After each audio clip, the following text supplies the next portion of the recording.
Hey guys, welcome back to Andy's Dinosaur Reviews, and if you happen to watch my recent unboxing video of, some really cool customs that were sent my way thanks to my good buddy Jurassic KM, you will recall that in that video, I did get a hold of some of these Chaos Theory McDonald's figures, and seemed like some people did want to see a review of them, so I decided to bring them back out, open them up, and then we'll get a review up here on the channel. Unfortunately, I did not have the opportunity to acquire the full line. They're not, he doesn't actually have a McDonald's near him. He has to travel pretty far to even get to one.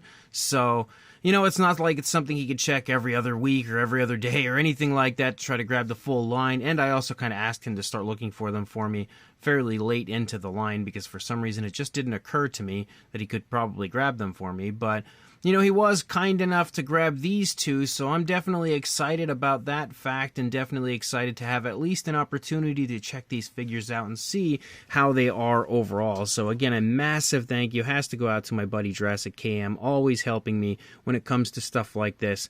But again, in Canada, these are pretty much all over the place, or were. I think they're now leaving, potentially, McDonald's. But here in the United States, we never did get them, which is a travesty if you ask me, because I remember when the Camp Cretaceous figures came out, I was like collecting those religiously from McDonald's, but unfortunately these ones are definitely not something that we're going to get here, it seems. But you can see as far as the boxes go, we do have the Pteranodon and the Atrociraptor here, and the box art looks pretty cool for the figures. I like that they actually come in these small boxes, and then if you turn them to the back, you basically just have, some standard McDonald's information, so nothing super crazy as far as that goes, but the boxes are pretty fun.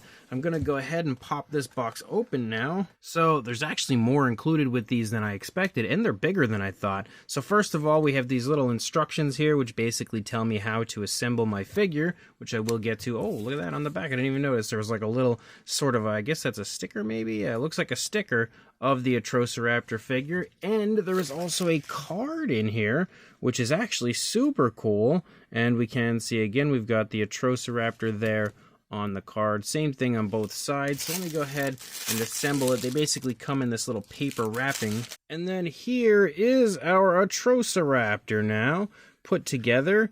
Obviously, this is definitely not going to be the best when it comes to a, Jurassic World Atrociraptor out there, but it's kind of fun looking.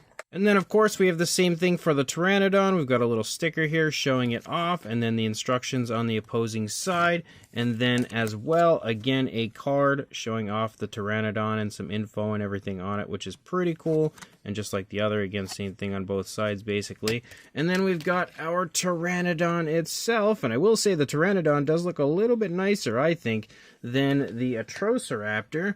But they do both look really cool. Like, honestly, I'm kind of sad now that I wasn't trying to get a hold of these the entire time. I know there were some pretty neat species like the Beckel Spinax and stuff in the line, and that needs to go together a little bit better. And now, obviously, I believe my buddy Jurassic KM said that they are now leaving the McDonald's up there, so they're not going to be something that I'll be able to get a hold of moving forward. Oh, that's pretty cool. We do have a little bit of articulation on the figure. So if we bring in the Atrociraptor here and we get a nice closer look at the head sculpt, you can see, obviously, it doesn't quite replicate the way the Atrociraptors look in, any version of Jurassic World, whether it be Chaos Theory or Dominion or anything like that. But we do have an orangish tone for the primary body color. You have kind of like a yellowish, almost like a mustardy color there for the eye. Some okay texturing and stuff throughout the course of the head. It's not super vibrant, but you can see that there were, some attempts made at some fine detail on it. We can also see the teeth are all painted with a white. Obviously, they're not highly detailed when it comes to the overall appearance. They're fairly generic and goofy, but it's just a McDonald's toy. I don't expect a masterpiece. On the inside of the mouth, we can see a pinkish tone there for the tongue, but no coloration for the upper side of the inside of the mouth. Again, you do have the ability to articulate the head up and down a little bit. I don't think it's like an action feature. Boy, I keep popping it apart. I don't think it's an action feature, it's just a little articulation.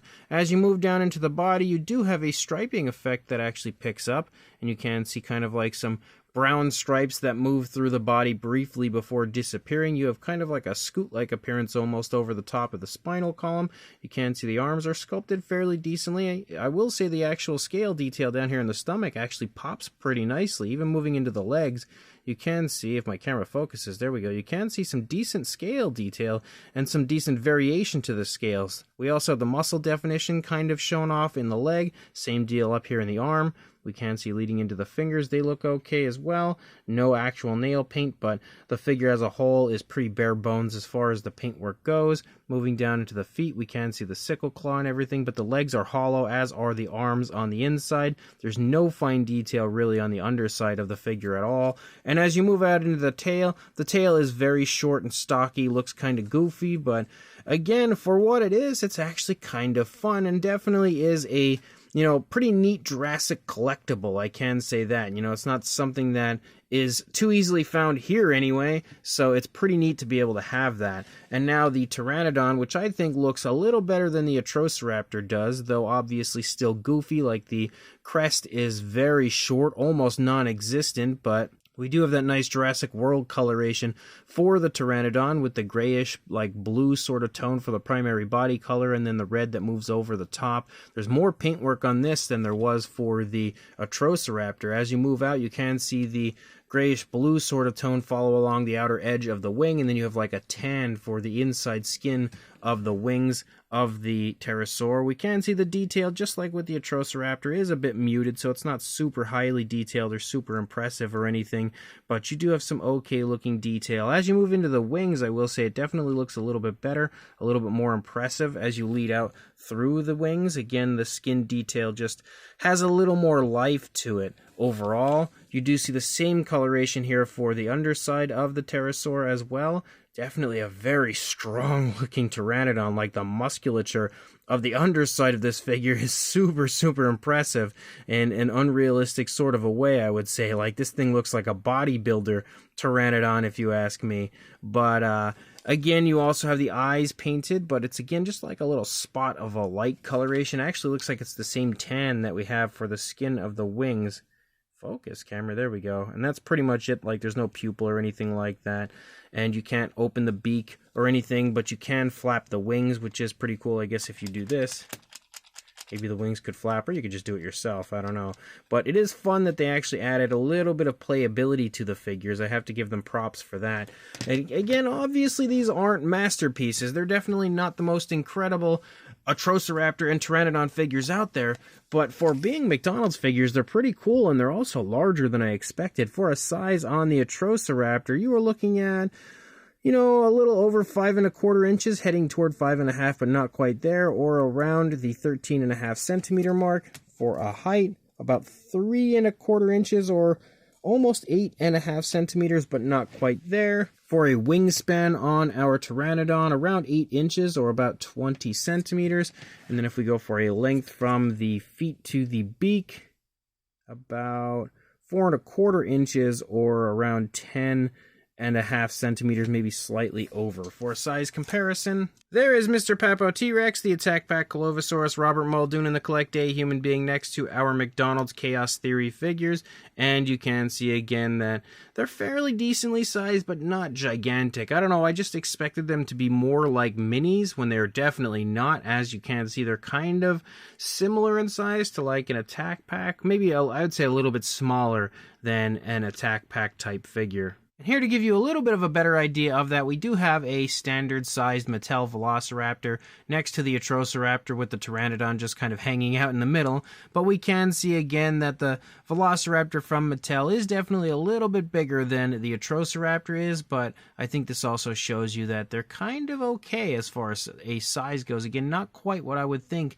as far as the McDonald's figures go. For some reason, I just had in my head that they'd be a bit smaller, closer to minifigure size range. And to show you that they're definitely not in minifigure size range, we do have a Captives and Mattel Mini here next to the Chaos Theory McDonald's figures to further show you that they are definitely a little bit bigger. So these Mattel Jurassic World Chaos Theory releases were actually pretty darn cool, and now I wish I had gotten a hold of more of them to add to my collection, maybe even complete the line, who knows, because they are really neat for what they are. Again, they're not incredible. They're obviously goofy as far as the proportions go. They're kind of exaggerated and different looking compared to what they would actually look like in the films, but for what they are, I think they're pretty neat, and it would be fun to have the entire line. Maybe over time I can get a hold of the rest, or if there's anybody out there that does happen to have more of these, maybe you were collecting them and you got a healthy dose of, a bunch that you don't need, let me know. Maybe I can grab them from you.